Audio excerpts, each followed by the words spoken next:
नमस्कार, आप देख रहे हैं द हिंदी न्यूज़ और इस वक्त हम मौजूद हैं रायगढ़ के एक ऐसे शख्सियत के साथ जिनको कोई परिचय की जरूरत नहीं है, लेकिन अगर उनका परिचय हम देना चाहें तो डॉक्टर विभास का है या विभास सिंह ठाकुर के नाम से जानते हैं लोग। विभास से। विभास सिंह या राजनीति में देखा जाए तो विभास भैया, कैसा लगता है ऐसा सुनना लोगों से? देखिए, जब पॉलिटिक्स करते हैं और समाज सेवा के रूप में जब अपन आगे बढ़ते हैं तो एक परिवार बन जाता है। उस परिवार में कोई ऊपर हो जाता है, कोई नीचे हो जाता है, तो उस हिसाब से कोई अगर बड़ा है तो भाई बोलता है, छोटा है तो भैया बोलता है। चलिए हम भी बातचीत करने विभास भैया से। रायगढ़ के विभास सिंह ठाकुर कांग्रेस के कद्दावर नेता के रूप में जाने जाते हैं। छात्र राजनीति हो या फिर विधानसभा चुनाव, दोनों जगहों पे इन्होंने एक अमिट छाप छोड़ दिया है। अगर बात करें इनके राजनीतिक जीवन की तो काफ़ी उतार चढ़ाव भरा रहा है, कई इंटरेस्टिंग मोड़ भी आए हैं। सबसे शुरुआत करते हैं कॉलेज के दिनों में छात्र जीवन की राजनीति को लेकर। पहले के हिसाब से जो पॉलिटिक्स था, जब एनएसयूआई में पॉलिटिक्स चलती थी, एक चार्मिंग था और निश्चित रूप से स्टूडेंट लीडरशिप करने में मज़ा आता था और हर तरीके का उसमें वाद विवाद भी रहता था और एक अलग मोटिव था उस टाइम। और पॉलिटिक्स उस टाइम हम लोग एक शौक़ के हिसाब से करते थे। पॉलिटिकल बैकग्राउंड से तो हूँ नहीं, तो एक शौकिया पॉलिटिक्स था जो मज़ा लेकर मैंने पॉलिटिक्स की। अच्छा, अभी के अगर छात्र नेता को आप देखते हैं और जब आपके दिनों को याद करते होंगे तो कितना अंतर रहा है पुराने छात्र राजनीति और अब की राजनीति में, कितना अंतर आ गया है? देखिए, जब हम लोग पॉलिटिक्स स्टूडेंट यूनियन से जब चालू किए, एनएसयूआई में मैं जिलाध्यक्ष रहा और छत्तीसगढ़ राज्य बना, तब भी मैं प्रथम जिलाध्यक्ष बना। तो उस दरमियान में हम लोग एक अपना एक मोटिव लेके चले। एक मतलब पॉलिटिक्स को जानते नहीं थे उस टाइप का कि पॉलिटिक्स होता क्या है। तो हम लोग उस समय नशा के खिलाफ बहुत बढ़ चढ़ कर हिस्सा लेते थे और कई शराब दुकान मैंने बंद करवाया, आंदोलन करके बंद कराया और कई बार हम लोग के ऊपर उसमें केस दर्ज भी हुए। और इस बात को मैं अपनी एक उपलब्धि मानता हूँ कि रायगढ़ ज़िले में शायद ही मैं जब स्टूडेंट लीडर था तो मेरे जितना कोई शराब दुकान बंद कराया हो। अच्छा, छात्र राजनीति की ही अगर बात करें तो कहते हैं कि छात्र जो नेता होते हैं उदंड मचाते हैं, उदंडित रहते हैं और अपने जो वरिष्ठ नेताओं के उनको छत्र छाया में कई तरह के कृत्य करते हैं। क्या आपके साथ ऐसा कुछ विवाद जुड़ा है? नहीं नहीं, ऐसा कुछ भी नहीं रहा है। स्टूडेंट यूनियन में जब हम लोग थे तो पूरा प्रेशर रहता है और पॉलिटिकल लीडरशिप हमेशा सपोर्ट करती थी। हम लोग के टाइम में नंद कुमार पटेल जी का बहुत ज़्यादा हम लोग को प्रश्रय मिलता था और उन्होंने हमेशा हम लोग को आगे बढ़ने की प्रेरणा दी और बहुत ही अच्छे तरीके से वो काम करते थे। अगर समझना चाहूँ मैं, एनएसयूआई में कहते हैं कि चुनाव के माध्यम से जो है नेता चुने जाते हैं। आपके साथ भी कुछ ऐसी उपलब्धियां हैं? नहीं, हम लोग के टाइम में इलेक्शन नहीं होता था। जब हम एनएसयूआई के अध्यक्ष थे तो उस समय मनोनीत होता था और एनएसयूआई के जिलाध्यक्ष बनाने में माननीय स्वर्गीय नंद कुमार पटेल जी का पूर्ण योगदान था और उन्होंने मैं उस समय प्रदेश महासचिव बन गया था। उन्होंने मुझे पर्सनल फ़ोन किया और बोला कि नहीं नहीं, तुमको जिलाध्यक्ष बनना चाहिए, तो फिर मैं जिलाध्यक्ष बन गया था।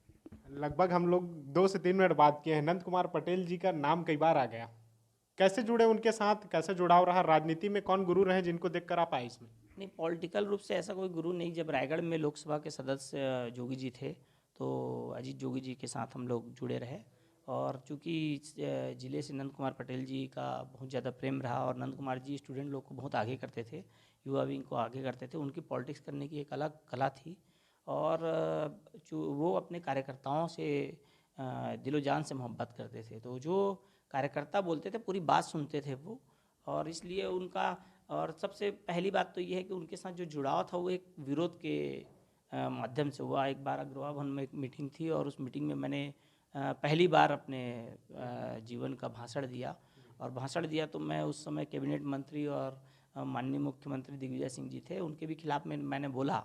तो इन्होंने बाहर निकलते निकलते पीठ थपथपाई और बोला कि तुम बहुत अच्छा बोलते हो और अच्छा लगा।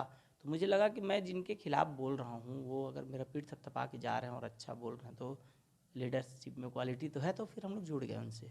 बेबाकपन जो है, क्या लगता है राजनीति में होना चाहिए? क्योंकि जिस तरह से आपको देखा जाए, कई मौके ऐसे रहे जहां आपको सेक्रीफाइस करना पड़ा। अगर विधानसभा चुनाव की बात करें, जो अभी वर्तमान में विधानसभा चुनाव हुए या पिछले विधानसभा चुनाव की बात करें, तो क्या रहा, क्यों आपको मौका नहीं मिला पार्टी की तरफ से? नहीं, ऐसा नहीं है। पार्टी मौका दी मेरे को, प्रदेश सचिव बनाई और मैं पहले भी जिला अध्यक्ष रहा हूँ। यूथ कांग्रेस में भी मैं लोकसभा अध्यक्ष रहा हूँ।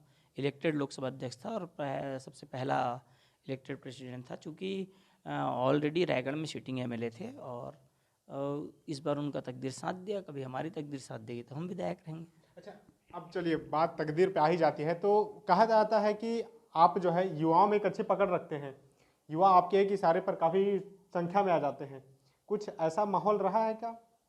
तत्कालीन जो विधायक रहे प्रकाश नायक जी और आपके बीच कुछ दूरियों की बात होती है, लोग जो है आज भी खुले मन से कहते हैं कि दोनों के बीच दूरी है।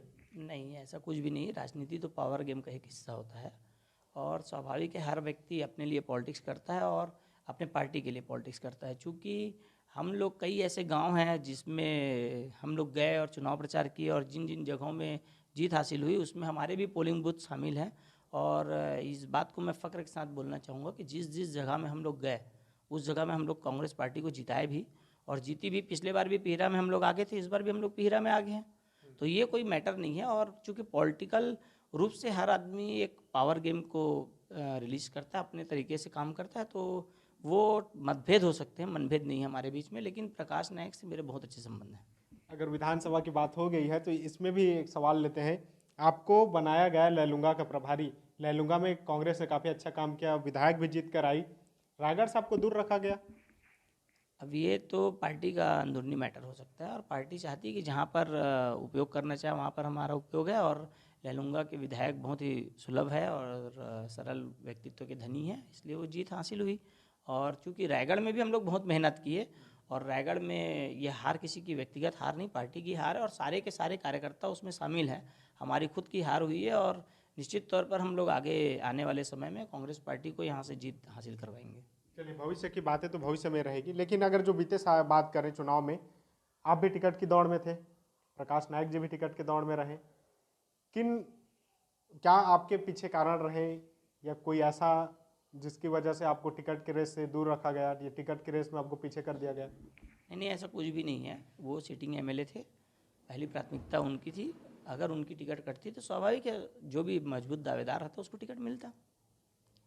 कई जगहों पे खुला विरोध भी लोग कह रहे थे कि प्रकाश नायक का विवाह सिंह ठाकुर कर रहे हैं। नहीं नहीं, ये संभव नहीं है।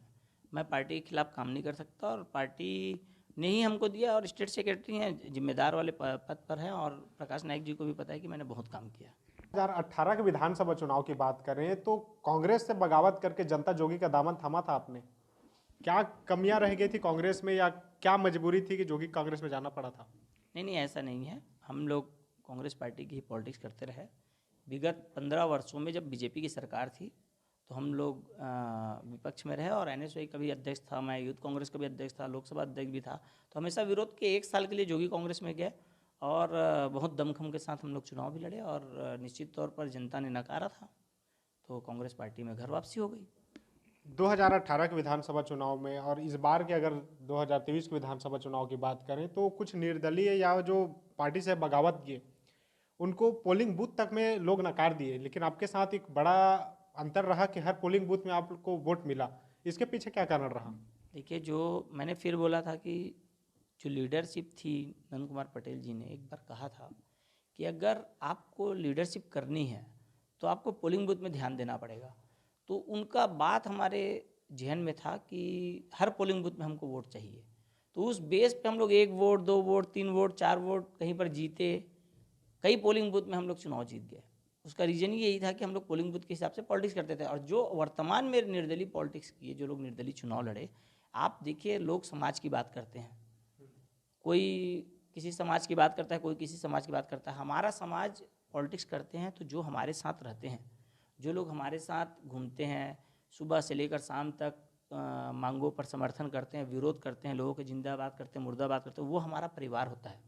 वो कोई सामाजिक नहीं होता, वो किसी समाज से जुड़े हुए नहीं रहते कि मैं अगर राजपूत हूँ तो मैं राजपूत समाज को खड़ा कर दूँ और मैं बोलूँ कि मैं यहाँ से विधायक बन जाऊँ, तो ये संभव नहीं है। कुछ लोग जानबूझकर ऐसी पॉलिटिक्स करते हैं और उसी पॉलिटिक्स पे सामाजिक लोगों ने उनको नकारा। आज रायगढ़ में जो भी सामाजिक की बात करते थे, समाज से वोट की बात करते थे, आज देखिए कोई भी समाज वाले उनको वोट नहीं दिए।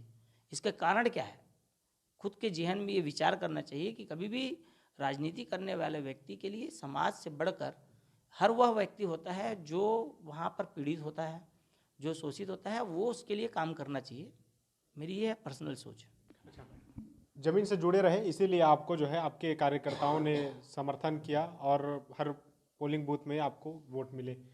2023 का विधानसभा चुनाव, ओपी चौधरी के आने के बाद एक अलग सा माहौल हो गया, निर्दलीय जमानत जब्त हो गए, अन्य प्रत्याशियों को भी बड़ा अंतर के साथ हार का सामना करना पड़ा। कैसे देखते हैं ओपी चौधरी को? सबसे पहले तो ओपी चौधरी जी को बधाई। निश्चित रूप से एक आईएएस रायगढ़ का विधायक बना है, उसके लिए हम लोग भी मतलब इस बात को स्वीकार करते हैं कि इस बार लार्ज स्केल पे रायगढ़ की पब्लिक ने अपना वोट का मतदान किया और ओपी चौधरी के समर्थन में वोट डाला। लेकिन एक बात सोचनीय विषय है कि आज अगर हम लोग 1998 से एनएसयूआई में शहर अध्यक्ष रहा, यूथ कांग्रेस में अध्यक्ष रहा, तो आखिर एक महीना पहले कोई व्यक्ति आता है और चुनाव जीत के चला जाता है, यह क्या रीज़न है? कारण क्या मानते हैं? अब वही मैं जानना चाह रहा हूँ कि आखिर ऐसा कैसे हुआ। तो वो कारण आप लोग सबको पता है कि यहाँ का रायगढ़ का चुनाव कैसा हुआ। आप जनता को बताएं, स्पष्ट करें ना। नहीं तो आपको सबको पता है ये चीज़। जनता का जानना चाहिए। तो देखिए क्या है यहाँ पर, क्या हुआ ये नहीं मालूम, लेकिन चूंकि मैं पूरे टाइम बाहर रहा और निश्चित तौर पर सभी लोग बोलते हैं कि धन बल के सामने जनबल झुका है। भाजपा ने धन बल का उपयोग ज़्यादा किया। जरूर। सरकार का भी दबाव रहता है कहते हैं चुनाव में, लेकिन आपकी सरकार रही और आप ही के प्रत्याशी को इतनी करारी हार का सामना करना पड़ा, तो वहाँ धन बल काम नहीं आया। अब वो उस विषय में मैं ज़्यादा जानता नहीं हूँ, इसलिए मैं इस विषय में कुछ कह नहीं सकता। अब बात करते हैं, विभास सिंह ठाकुर चुनाव के दौरान चुनावी रणनीति तो तैयार करते हैं, सामान्य दिनों में क्या करते हैं, किस तरह से दिनचर्या रहता है, क्या काम रहता है? देखिए जनरली क्या होता है, रायगढ़ में बहुत सारे ऐसे प्रॉब्लम्स हैं जिसको हर दिन दूर करना पड़ता है, पब्लिक के बीच में जाना पड़ता है। और चूँकि मैं थोड़ा सा पूजा पाठ में भी थोड़ा ध्यान देता हूँ, इसलिए मैं जनरली इस विषय में ध्यान देते रहता हूँ कि कहीं पर भी किसी भी पूजा सत्संग वगैरह में मैं जाते रहता हूँ। अच्छा, कुछ तस्वीरें हैं सोशल मीडिया में, अगर विभास सिंह ठाकुर को लोग देखें तो हर एक मुख्यमंत्री, चाहे वो कांग्रेस का हो, भाजपा का हो, सबके साथ नज़दीकी रहती है। क्या कारण है विभास सिंह ठाकुर जो है सबके चहेते रखते हैं रायगढ़ में? कई बार आपका समर्थन और आपका विरोध मायने करता है। जब हम विरोध करते हैं तो लोगों में उत्सुकता रहती है कि ये कौन है, और जब समर्थन करते हैं तो भी लोगों में उत्सुकता रहती है कि ये कौन है। अब ये बात अलग है, चूँकि जब हम विरोध करने जाते हैं तो लोगों के अंदर में एक जहन में एक नाम बस जाता है कि ये आदमी हमारा विरोध किया है, तो इस कारण से टच में आ जाता है। तो टच में आते हैं तो ये नज़दीकी नहीं होती, कई मुद्दे ऐसे रहते हैं जिसके संबंध में हम काम करते रहते हैं। अगर बात करें लैलूंगा की, तो 2 बार आपको प्रभारी बनाया गया, दोनों बार लैलूंगा से बड़ी जीत मिली है। इस बार भाजपा की लहर कहें या इसके बाद भी कांग्रेस ने वहां से जीत हासिल की, कैसा रहा इसके पीछे कारण? लैलूंगा में पहले जब हृदय राम राठिया जी थे तो उन्होंने भी बहुत काम किया था। अभी वर्तमान में विद्यावती सिद्धार्थ जी ने भी बहुत अच्छे से मेहनत किया और घर घर डोर टू डोर प्रचार किया। लैलूंगा के कार्यकर्ता लोग भी बहुत मेहनती हैं और निश्चित रूप से इस जीत का प्रमुख अगर कोई सूत्रधार है तो लैलूंगा विधानसभा के कार्यकर्ता हैं, और उन लोगों ने जी जान लगाकर मेहनत किया और एक फाइट सीट को उन्होंने जीत के रूप में तब्दील किया, जिसके लिए वो बहुत बधाई के पात्र हैं सारे कार्यकर्ता। आपकी रणनीति कैसी रहती है, क्योंकि एक बार में अगर जीत जाते हैं तो पार्टी दूसरी बार मौका देती है, वहां से आपको लगातार 2 बार मौका देना, कुछ तो कारण रहा होगा, इसके पीछे कैसे रणनीति रहती है उसको हम जानना चाहेंगे। नहीं, लगातार हम संगठन में कार्य करते रहते हैं, इसलिए लोग आजू बाजू देते रहते हैं, वो कोई खास मैटर नहीं है। संगठन के लिए कार्य करना अच्छा लगता है मुझे। चलिए रायगढ़ में आते हैं। रायगढ़, अगर बात करें रायगढ़ विधानसभा की, 2023 तो हो गया, 2028 की अगर बात करें, चुनाव के लिए अगर तैयारी की बात करें, तो विभास सिंह ठाकुर क्या चुनाव लड़ेंगे, किस तरह से रणनीति तैयार करेंगे, या 5 साल उनका काम कैसा रहेगा? अब हम लोग को जनता ने विपक्ष में बिठाया है और विपक्ष में काम करने के बहुत अवसर आते हैं, और विपक्ष का सही मूल्यांकन जनता करती है कि विपक्ष के रूप में जो अच्छा काम करेगा उसको पार्टी टिकट देगी। और निश्चित रूप से रायगढ़ में कांग्रेस का जनाधार बहुत ज़्यादा है, और आप देखे होंगे कि रायगढ़ जिले में 3 सीट पर कांग्रेस जीत अर्जित की है, और निश्चित रूप से रायगढ़ में नेक्स्ट बार कांग्रेस जीतेगी। बड़ा अंतर आ गया है, लगभग 64,000 वोट से कांग्रेस को हार मिली है, इसको कैसे पाटेंगे? देखिए कांग्रेस पार्टी की ये हार नहीं है, कहीं ना कहीं पे कांग्रेस पार्टी के कार्यकर्ता कुछ कमज़ोर जरूर रहे होंगे, प्रदर्शन ठीक से नहीं कर पाए होंगे, लेकिन कांग्रेस हमेशा यहाँ जीतती रही है। यहाँ महापौर कांग्रेस का, जिला पंचायत अध्यक्ष कांग्रेस का, विधायक कांग्रेस के थे, चारों के चारों विधायक कांग्रेस के थे। तो निश्चित रूप से हर कार्यकर्ता की हार है, ये पर्सनल हार है। अब आ गया है लोकसभा चुनाव। लोकसभा चुनाव को लेकर पार्टी किस तरह से तैयारियां कर रही हैं, या विभास सिंह ठाकुर लोकसभा चुनाव के लिए किस तरह से तैयारी कर रहे हैं? क्योंकि ये आदिवासी सीट आरक्षित है, इसलिए प्रत्यक्ष तो आप राजनीति में नहीं रहेंगे, लेकिन क्या काम रहेगा आपका? किस तरह से अभी जमीन तैयार कर रहे हैं? पहले भी लोकसभा चुनाव में मैं इंचार्ज रहा हूँ, और जब हृदय राम राठौर जी भी चुनाव लड़े थे तब भी मैं इंचार्ज था लोकसभा चुनाव में। और निश्चित रूप से रायगढ़ में कांग्रेस एक नॉमिनल मार्जिन से हारती है लोकसभा में, और इस बार लगता है कि कांग्रेस जीत जाएगी लोकसभा। निजी जीवन की अगर बात करें, भाजपा में आईएएस ओपी चौधरी रहे हैं, कांग्रेस में सबसे ज़्यादा पढ़े लिखे अगर कोई नेता कहते हैं तो रायगढ़ में आपका नाम सबसे पहले आता है। क्या क्या उपलब्धि है पढ़ाई लिखाई में? मैं बीएससी मैथ्स से किया हूँ, और एमए इंग्लिश, एमए सोशलॉजी किया हूँ, एलएलबी किया हूँ, और वर्तमान में डॉक्टर की उपलब्धि मिली है, उसके लिए धन्यवाद आपको। विभास सिंह ठाकुर डॉक्टर विभास बन गए हैं, अब क्या शिक्षा के लिए भी कुछ काम विशेष करेंगे? हमेशा हम लोग जनरली स्टूडेंट यूनियन से आए थे, तो हमेशा इसी में चलते थे। आपको ध्यान होगा तो जब जेआईटी खुला था, कॉलेज खुला था, तो इनका एक हॉस्टल लगता था तमनार में। उस हॉस्टल को चेंज करने के लिए और पूंजी पथरा लाने के लिए हमने एक बड़ी लड़ाई लड़ी थी, जिसके लिए हम लोग कलेक्ट्रेट घेराव भी किए थे, सब चीज़ किए थे। केआईटी के टाइम में भी आपको याद होगा कि जब केआईटी कॉलेज रायगढ़ शहर के अंदर लगता था, और पहले जो कॉलेज था कॉमर्स कॉलेज, पुराना कॉमर्स कॉलेज, वहाँ पर लगता था, तो हम लोग एक बड़ा आंदोलन किए थे, जिसमें करीब 20 से 30 बच्चे फूड पॉइजनिंग के शिकार हो गए थे, और एक रेलवे पटरी पे ट्रैक पे सो गए थे।